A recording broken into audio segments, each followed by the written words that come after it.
Mən həmişə demişəm ki, biz xalqımızın gözünü xaricdən çəkməliyik.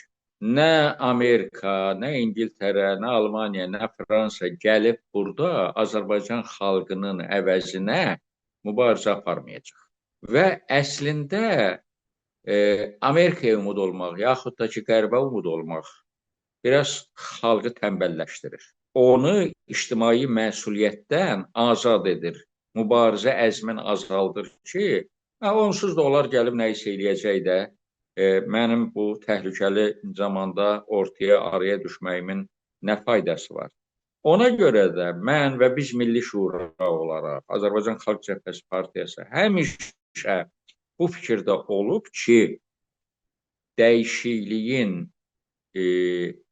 əsas xətti ölkənin içərisində milli mübarizədən keçir. Onu heç harda axtarmaq lazım deyil. Nə Amerikada, nə İngiltərədə, nə o birisində, bu birisində.